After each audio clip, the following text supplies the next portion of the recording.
நம்ம இப்போ வந்து வீட்டில் இருக்கக்கூடிய ஒரு 4 பொருளை வச்சு நம்ம ஒரு அவல் ஸ்நாக் பண்ணுவோமா, சாயந்தரம் நேரத்தில் நம்ம சாப்பிட்றது மாதிரி. ஓகே, அதுக்கு வந்து ஒரு 500 கிராம் அவல், அப்புறம் ஒரு 4 வாழைப்பழம்.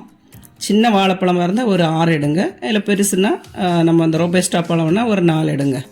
அப்புறம் ஒரு 300 கிராம் வந்து தேங்காய் துருவல். ஃபஸ்ட்டில் நம்ம வந்து அந்த கருப்பட்டியை வந்து நம்ம அடுப்பில் வந்து அதை கொஞ்சம் பொடியாக இது பண்ணி தட்டி அடுப்பில் வச்சு காய்க்கணும். அது பாகு காய்க்க வேண்டாம், அது கொஞ்சம் கட்டியெல்லாம் கரைஞ்சி நமக்கு கிடைச்ச உடனே அதை வடிகட்டி தனியாக வச்சிடணும். வச்சுட்டு அவில் வந்து, அதாவது ரொம்ப திக்காக இருந்தால் அதை நம்ம வந்து வாஷ் பண்ணி எடுக்கலாம். இல்லை சின்ன ரொம்ப மெல்லிசான இதுன்னா நமக்கு அதை வாஷ் பண்ண வேண்டிய அவசியம் இல்லை. அதை நம்ம கையினாலே கொஞ்சம் தண்ணி லைட்டாக தெளித்து அதை கொஞ்ச நேரம், அதாவது ஒரு 1லேருந்து ஒரு 1.5 கப்பு தண்ணி நமக்கு தேவைப்படும். அந்த தண்ணி நல்லா தெளித்து கொஞ்ச நேரம் ஒரு 2 நிமிஷம் நம்ம அதை ஊற வைக்கணும்.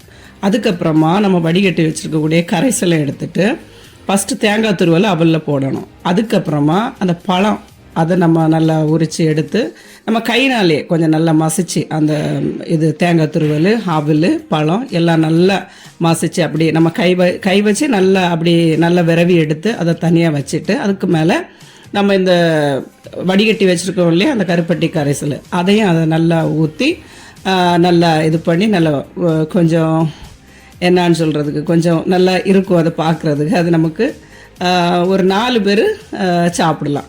ஓகே, நீங்கள் செய்து பாருங்கள், உங்களுக்கு பிடிக்கும். உங்கள் கமெண்ட்ஸையும் சொல்லுங்கள்.